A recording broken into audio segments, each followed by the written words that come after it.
დანაშაულზე წინასწარი პატიმრობა არსებობს ორთვიანი წინასწარი პატიმრობა. ანუ პირმა რომ ჩაიდინოს ყველაზე მძიმე დანაშაული 10 კაცით რომ მოკლას ერთდროულად წინასწარი პატიმრობა ორ თვეზე მეტი არ შეიძლება იყოს და ამ დროს თურმე ადამიანმა რომ გამოთქვას განსხვავებული აზრი, გამოვიდეს მიტინგზე, მას შეიძლება შეეფართოს სამთვიანი. ანუ ეს არ არის ადამიანის უფლებების დარღვევა. კიდევ მეორე, ეს არის ცინიზმი საზოგადოების მიმართ, ეს არის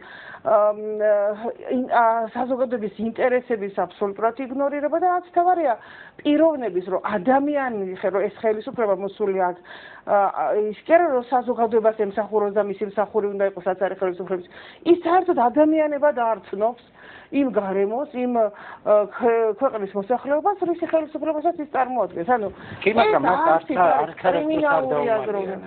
ძალიან რიბოდიში ხა შეგატყვენა. არასოდეს ეს არ დაუმალავს. როცა მოდიოდა ხელისუფლებაში, როცა ის ოპოზიციაში იყო, მაშინაც აცხადებდნენ, აი, პირდაპირ ეთერებში ჩვენ გვახსოვს, რომ იცით რა, თქვენ არ იცით, ჩვენ გაგვიშვით, ჩვენ ვიცით, ძალიან ხშირად გვაქვს მოსმენილი, რომ აი გვაცადეთ და ნახავთ, თქვენ არ იცით ეს. ამიტომ მე ძალიან მიყვარს, რომ ძალიან გვიან დაიწყო ადამიანების აი ესე ღიად საუბარი და პროტესტი. არ იცით მესმის, მაგრამ მე პირიქით მახსოვს ის, რომ ეს ადამიანები რა დაპირებებსაც აძლევდნენ საზოგადოებას მაშინ, როდესაც ისინი იყვნენ ხელისუფლებაში, ყველაფერი იმის საწინააღმდეგო აკეთეს. ანუ ისინი ეუბნებოდნენ, რომ ხეშევარდნაძის ხელისუფლება, რომელიც რა თქმა უნდა ცნობილი არის, რომ ეს არ იყო ის აბსოლუტური დემოკრატია და ის იდეალური დემოკრატია, რომელთვისაც ადამიანის უფლებათა დამცველები თუ საზოგადოება ისწრაფოდა და ყველას უნდოდა ცვლილებები, ანუ საზოგადოება იყო მზად უკეთესი ცვლილებებისთვის და საზოგადოება იყო მზად იმისათვის, რომ ის კიდევ უფრო ღრმად შესულიყო დემოკრატიის პროცესში. აბსოლუტურად არ გულისხმობდა იმას, რომ თუნდაც სიტყვის თავისუფლება შეიზღუდებოდა ამ დონეზე. და სწორედ ეს ხალხი ამას პირდებოდა. ამას პირდებოდა ის რუსთავი 2, რომელშიც არსებობდა გადაცემა 60 წუთი და როგორც კი მოხდა რევოლუცია, თქვენ დაინახეთ, რომ 60 წუთი საერთოდ გაქრა ეთერიდან და დღეს თურმე აღარაფერია გამოსაძიებელი და გამოსატანი და ეს ტელევიზია უკვე ამას აღარ თulis მიზანს შეწონებად და არც ერთი სხვა არხი არ არსებობს, რომელიც აი ესეთ რეჟიმში მუშაობს. ანუ ეს ხალხი, რომელიც მოვიდა სულ სხვა ლოზუნგებით, რომ აი ჩვენ ვართ რეფორმატორები, ჩვენ ვართ პროგრესულები და ის ხანა ის ზასტოის თუ უძრაობის ხანა, რომელიც შევარდნაძის დროს არსებობდა, ჩვენ მოვდივართ ამას საზოგადოებისათვის უკეთესი მომავლით შევცვლით, მივიღეთ აბსოლუტურად საპირისპირო და დღეს ლოზუნგი, რომ საქმე ლაპარაკის ნაცვლად არ ვიცი რას გულისხმობს ხელისუფლების მხრიდან, მაგრამ ის ლაპარაკი, ის დაპირება, რომელიც იყო მათგან, საქმე ჩვენ მივიღეთ აბსოლუტურად სულ სხვა.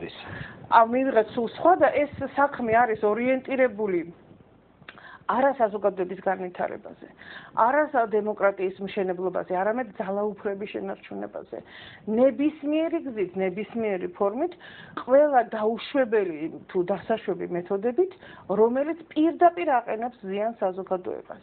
და ეს რომ არის ზიანის მომყენებელი, ეს აი ესეთი საკანონმდებლო ცვლილებები, ამაზე თვითონ ლაპარაკობს ის პატიმართა რაოდენობა, რომელიც დღეს პენიტენციურ სისტემაში არის.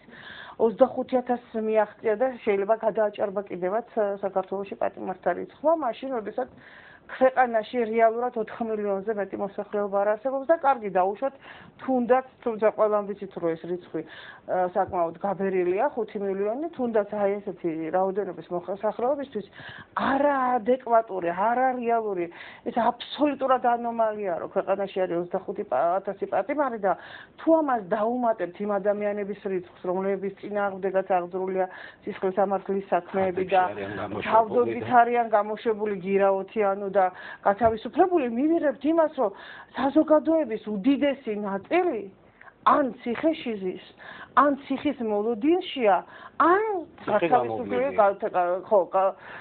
გამომვლილია. ეს არის ნორმალური საზოგადოება და როდესაც ქვეყანაში აი ესეთი, პარალელი თქვი და მინდა დაუბრუნდე კომუნისტების დროსაც კი ციხეთა სისტემა იყო გათვლილი მაქსიმუმ 10,000 კაცს. აი იმ ქვეყანაში, სადაც კიდევ ვიძახი ადამიანის უფლებები და ღირებულებები იყო დეკლარირებულად იგნორირებული ეს ქვეყანა არ ერთიანდებოდა არც ერთ სოფლიო გაერთიანებაში ევროსაბჭოს გულისხმობ თუ ევროკავშირს თუ ასე შემდეგ, იმიტომ რომ არ აეღო თავის თავზე ის ვალდებულებები, რომელსაც არ შეასრულებდა, იმიტომ რომ ის არ ცნობდა ამას.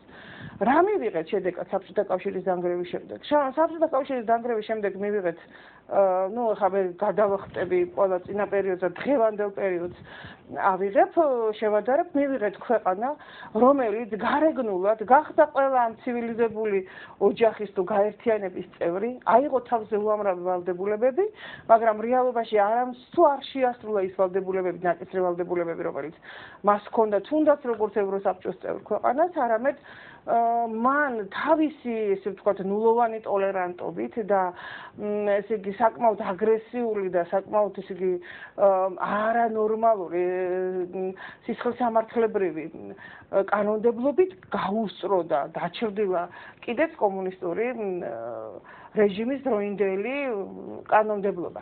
და ამ დროს ამ ქვეყანას ჰქვია დემოკრატიული, ამ ქვეყანას ჰქვია ამ ხელისუფლებას ჰქვია პროგრესული და დღეს რაც მე მიმაჩნია ყველაზე სერიოზულ ნაკლად ოპოზიციის არის ის, რომ ისინი ვერ ახდენენ სრულად და უცხოელებისათვის გასაგებ ენაზე აი ეს რეალობა მიიტანოს მათთან.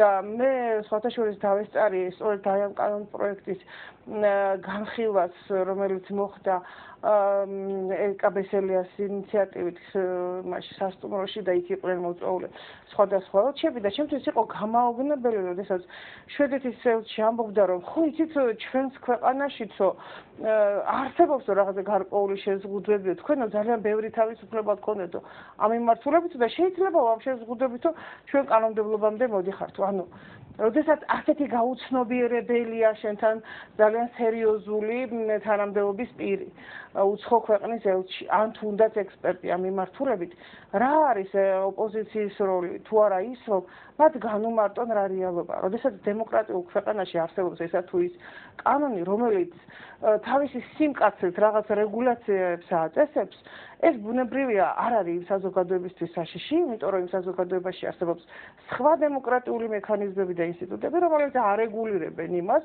რომ ეს კანონი ემსახურებოდეს საზოგადოების ინტერესებს და ეს კანონია ვერ აღმოჩნდეს ხელისუფლების ხელში რეპრესიულ მექანიზმად. იმ ქვეყანაში არსებობს სამართლიანი სასამართლო, იმ ქვეყანაში არსებობს სამართლიანი პროკურატურა და გამოძიება და ასე შემდეგ და მიდიხარ სამართლიან სასამართლომდე და ქვეყანაში სადაც მე არ ვიცი დღეს იძახიან რომ არის თუ ამ ქვეყანაში სასამართლო არ არსებობს.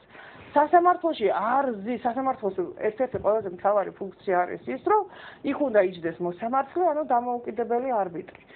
ესეთი ადამიანის არსებობა არ აქვს სასამართლო პროცესზე. მთლიანად სასამართლო სისტემაში არ არსებობს, ალბათ. მე არ მინდა ყველაზე ვთქვა, მაგრამ რა პროცესებსაც კი მე დავსწრები ვარ და რა გადაწყვეტილებებიც კი მე მინახი ამ ბოლო წლების განმავლობაში. იქ დამოუკიდებელი არბიტრის არსებობა აბსოლუტურად არ იგრძნობა. იქ გზის ორი პროკურორი, ერთი მანტიაში, ერთი მანტიის გარეშე. აი ეს არის დღევანდელი ეგრეთ წოდებული სასამართლოები, რომელიც გარედან შეღებეს, შიგნიდან შეღებეს ფასადი